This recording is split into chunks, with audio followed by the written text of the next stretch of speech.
തൃശ്ശൂരുള്ളൊരു കിലയിൽ നടക്കുന്ന വർക്ക്ഷോപ്പിന് പോകാൻ വേണ്ടി രാവിലെ 5:15 ട്രെയിനിന് വേണ്ടിയിട്ട് ഞാൻ റെഡിയാകുകയാണ്. കോട്ടയം റെയിൽവേ സ്റ്റേഷനിൽ ചെന്നു. 5:15 നിലമ്പൂർ എക്സ്പ്രസ്സിന് ഞാൻ കയറി. ഫോണൊക്കെ കുത്തിയിട്ടിരുന്നു. സൈഡ് സീറ്റ് കിട്ടിയിരുന്നു. ഞാൻ ഏകാന്ത പതുകയായി പോയി. തൃശ്ശൂരിലേക്ക് പോകും തോറും പച്ചപ്പും ഹരിതാപയും അങ്ങ് നല്ല വണ്ണം കിട്ടുകയാണ്. നല്ലൊരു വൈബാണ്. ഗ്രാമീണത തുളുമ്പൊന്ന മറ്റേ വൈബ്. ഓട്ട് കമ്പനിയൊക്കെ ഞാൻ കാണുന്നു. ഓട്ട് കമ്പനിയാണോ ഓട് കമ്പനിയാണോ എന്ന് എനിക്കറിയില്ല. നല്ല ഇനം പച്ചപ്പാടങ്ങൾ, പച്ച പരവതാനി വിരിച്ചപ്പോഴുള്ള വയലേലകൾ അതൊക്കെ ഉണ്ട്. തൃശ്ശൂർ റെയിൽവേ സ്റ്റേഷനിൽ ചെന്നിട്ടൊരു കുളി പാസ്സാക്കി അതിനുശേഷം നേരെ തൃശ്ശൂർ റെയിൽവേ സ്റ്റേഷനിൽ തന്നെയുള്ളൊരു ഇവിടെ കയറിയിട്ട് മസാല ദോശയൊക്കെ കഴിച്ചു. ബസ് പിടിച്ചു പോയി. നല്ല ആൾക്കാരൊക്കെയാണ്. പോലീസുകാരൊക്കെ വഴി പറഞ്ഞു തന്നു. ബസ്സിലിരുന്നിട്ട് കിലയിലേക്ക് പോകാൻ വേണ്ടിയിട്ട് ഞാൻ ഒരു സ്ഥലത്ത് പോയത്. ഇവിടെ കാരാവ് ജംഗ്ഷൻ എന്ന ജംഗ്ഷനുണ്ട്. കിലയിലെ മധ്യവയസ്കനായ അമ്മാവനോട് സംസാരിച്ചു കൊണ്ടിരുന്നു. ഇത് വളരെ ബ്യൂട്ടിഫുൾ ആയിട്ടുള്ളൊരു പ്ലേസാണ് കില.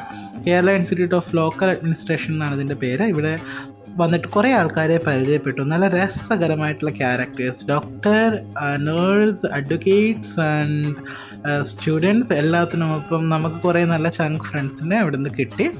നിങ്ങൾക്കൊരു സീക്രട്ട് അറിയാമോ? കിലയിൽ രാത്രിയിലും വെയിലുണ്ടായിരുന്നു, ദിനു വെയിൽ. സത്യത്തിൽ കില വരെ വന്നത് വലിയൊരു കാര്യം ചെയ്യാൻ വേണ്ടിയിട്ടാണ്. കുറച്ച് മോഡൽ പ്രിപ്പറേഷൻ്റെ കാര്യം കൊണ്ടാണ്. കമ്മ്യൂണിറ്റി, നോൺ കമ്മ്യൂണിറ്റി ആയിട്ടുള്ള മനുഷ്യരുണ്ടായിരുന്നു. അതായത് ക്യൂർ കമ്മ്യൂണിറ്റി പെട്ടിട്ടുള്ള കുറച്ച് ആളുകളും അതുപോലെ തന്നെ വിവിധ മേഖലകളിൽ ജോലി ചെയ്യുന്ന നോൺ കമ്മ്യൂണിറ്റീസ് ആയിട്ടുള്ള ആളുകളും, വക്കീലന്മാർ, സ്കോളേഴ്സ്, കമ്മ്യൂണിറ്റി റെപ്രസെൻറ്റേറ്റീവ്സ്, അങ്ങനെ ഒരുപാട് ആളുകൾ. കൂടെ ഞാനും ചെറിയ രീതിയിൽ ഇതിനകത്ത് പണിയെടുത്തിട്ടുണ്ട്. ഇനിയും പണിയെടുക്കാനായിട്ട് നല്ല സാധ്യതയുള്ള ഒരാളാണ്. ഹരി വളരെ മനോഹരമായിട്ട് പാട്ട് പാടുന്നുണ്ടെന്ന് അവിടെ വെച്ച് മനസ്സിലായി. ഈ നോൺ കമ്മ്യൂണിറ്റീസ് ആയിട്ടുള്ള 2 പേര്, 2 സ്കോളേഴ്സാണ്. ഇവർ എത്ര മനോഹരമായിട്ടാണ് സംസാരിക്കുന്നറിയാമോ? ഇതൊന്നും മനസ്സിലാക്കാതെ, ഇതൊന്നും പറയാതെ അവിടെ ലോയുടെ വർക്കുകൾ ചെയ്തുകൊണ്ടിരിക്കുന്ന അഡ്വക്കേറ്റ്സ്. അങ്ങനെ ഞങ്ങളുടെ പ്രസൻറ്റേഷൻസ് എല്ലാം കഴിഞ്ഞതിന് ശേഷം റൂം പൂട്ടി താക്കോലെടുത്തു. 3 ദിവസം താമസിച്ച കിലയോട് ബൈ പറഞ്ഞു. എൻ്റെ കൂടെ താമസിച്ചുകൊണ്ടിരുന്നത് എൻ്റെ ഒരു ഫ്രണ്ടായിരുന്നു, സുഹൃത്തായിരുന്നു, നീഹു.